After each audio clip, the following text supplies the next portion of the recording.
Gracias, señor director. El doctor Vicente Casas con nosotros. ¿Cómo le va, doctor? Bien, muchas gracias. Gracias por visitar nuestro... Gracias por la invitación nuevamente. Buenas tardes. Ha sido muy Buenas amable. tardes a toda la audiencia. Usted sabe que lo convoco, recién lo anunciaba en el comienzo del programa, para que analicemos el discurso del presidente de la Corte Suprema, que para mí ha sido muy importante, teniendo en cuenta la crisis por la que atraviesa la justicia en la Argentina hoy.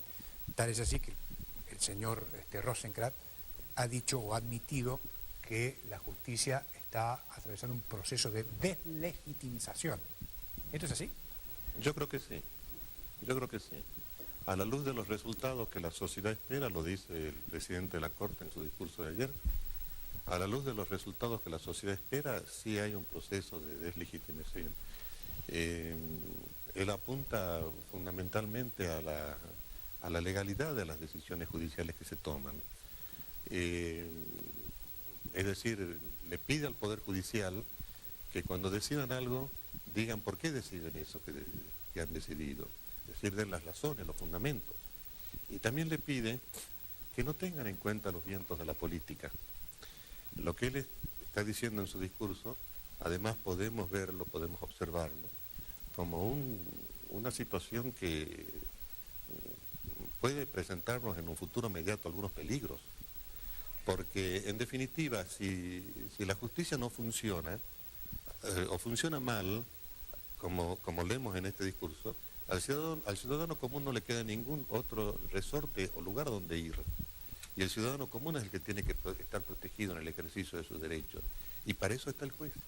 Entonces, ¿a qué se apunta fundamentalmente en el discurso, según yo interpreto después de haberlo leído?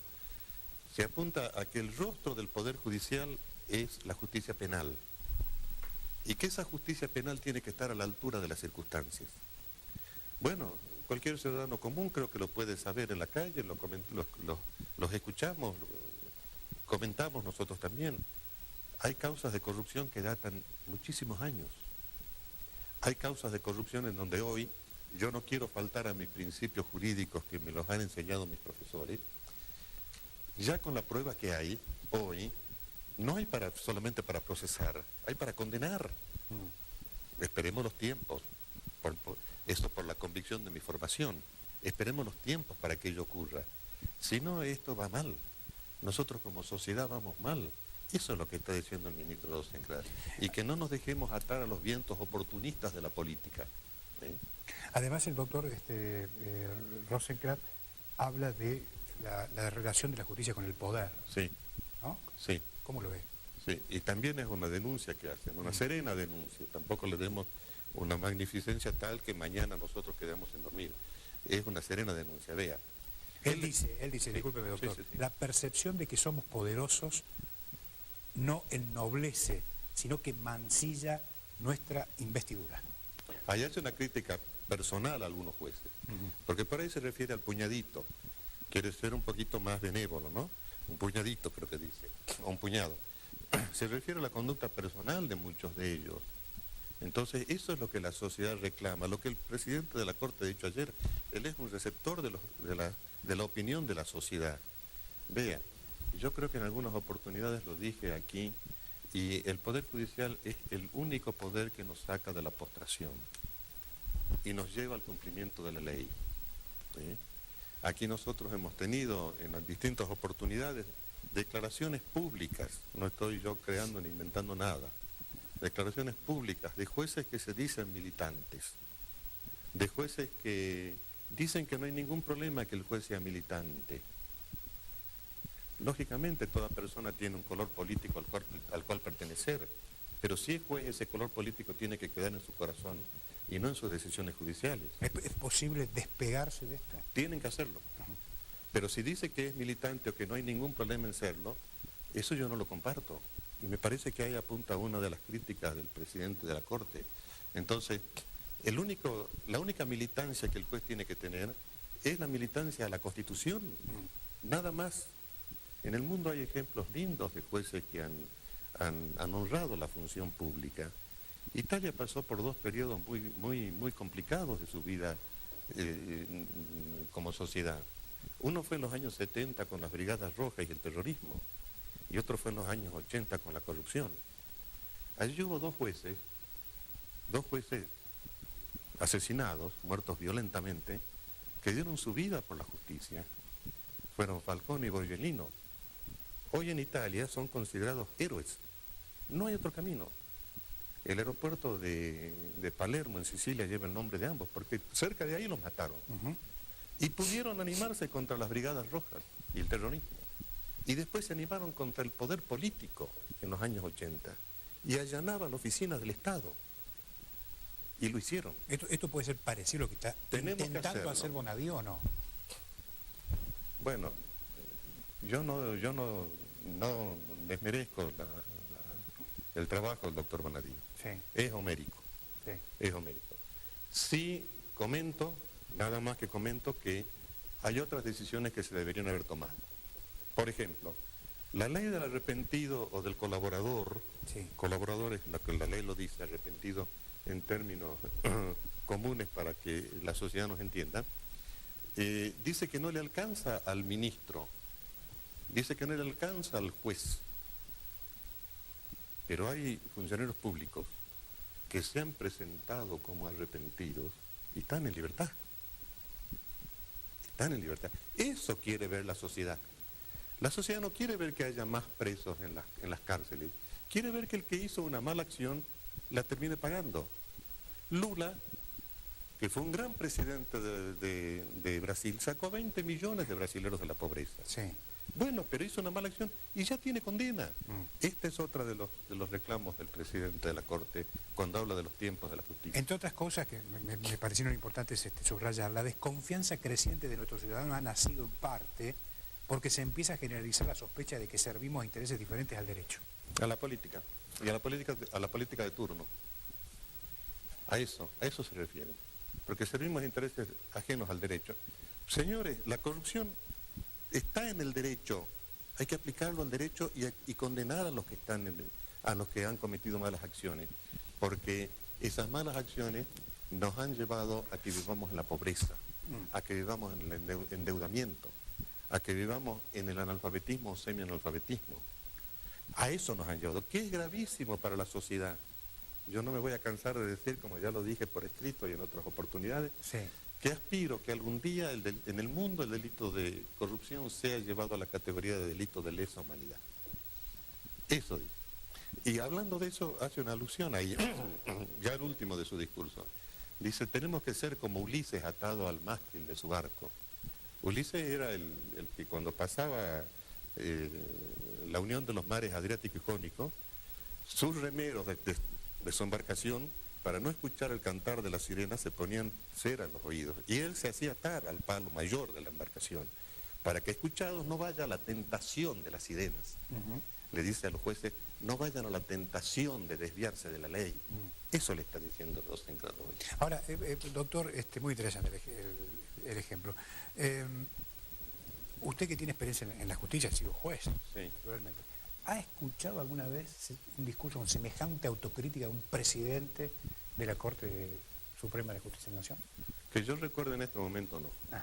Que yo recuerde en este momento no. Es un discurso, yo me animaría a decirle, serenamente, es una denuncia. He visto cómo hay momentos en la vida del hombre que se aparece como una denuncia, una película, algo donde, una trama, hay una denuncia. Hay una denuncia donde dice, señores del Poder Judicial, estemos en contacto con la gente, con lo que la sociedad reclama. ¿Y qué reclama la sociedad? El cumplimiento de la ley. ¿Cómo vamos a anteponer lo militante a la Constitución? Eso yo no lo acepto. Y no me gusta que se diga. Doctor, lo llevo a otro tema. El señor Morales en las próximas horas va a visitar la legislatura para iniciar el ciclo del año legislativo. Sí. ¿Tiene alguna expectativa usted respecto de lo que se puede escuchar hoy? No, ninguna. Ya son el tercer año, ¿no? No lo digo desde el punto de vista personal, nada, no tengo nada contra el gobernador, en lo personal absolutamente nada. Pero sí, a la luz de los 3 años, me gustaría que se den logros por lo menos de institucionalidad. Por lo menos de institucionalidad. ¿A qué me refiero? A mí me gustaría que usted, Alejandro Cuellar, esté equivocado en lo que ha dicho. Que la legislatura es una mayoría absoluta, algo así hecho en su comentario. Pero lo que yo digo que se ha transformado en una escribanía. Una escribanía de gobierno. ¿Usted coincide con esta sensación? Sí. Y a mí me gustaría que estemos equivocados en eso. Que esta tarde se puede exhibir algo que no es cierto, eso que estamos pensando hoy. Eso me parece que no va a pasar. A mí me gustaría que en la gestión en la parte administrativa del gobierno que hoy, que ya está iniciando el 4º año de su mandato, se exhiban hoy por lo menos, no va a pasar, logros de mejoramiento en la administración pública. Yo recorro las reparticiones, he vuelto a la profesión en algunas cosas y voy a las reparticiones públicas, me gusta ir, me gusta estar en contacto con la gente y veo que trámites que a lo mejor pueden durar 15 días duran 4 meses. Me gustaría que eso esta tarde se diga que se ha logrado, no va a pasar. A mí me gustaría que la salud pública nos digan logros que se han conseguido en mejoramiento de la salud pública. Yo creo que lo he manifestado, las obras sociales están agotadas.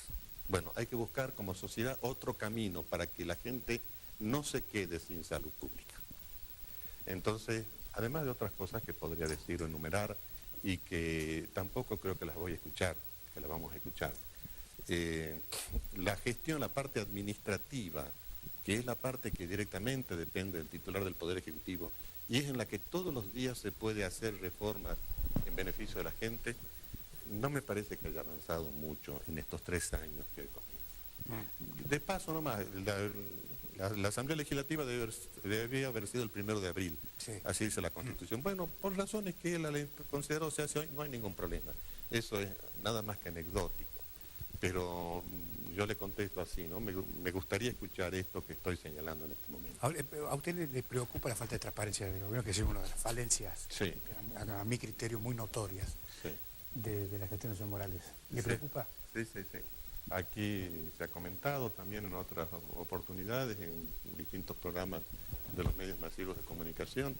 Me parece que debió haberse dado más publicidad a la venta, a la fallida venta del ingenio. Me parece que allí el gobierno, que es un acreedor importante, creo que es el primer acreedor que tiene el ingenio, en algunos momentos de su camino en este derrotero, actuó como el juez de la causa, como el juez de lo comercial.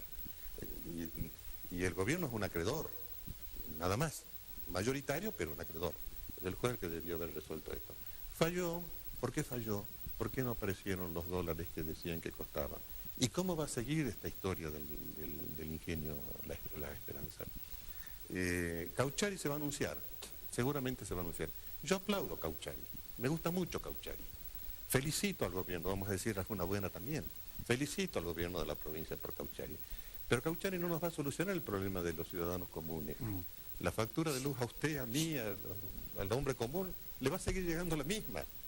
A Cauchari debe añadirse en algún momento, pronto en el tiempo, que se le dé facilidades al jujeño, a la familia jujeña, para instalar en su domicilio radiadores solares y paneles solares. Paneles para luz, radiadores para calefacción o agua caliente.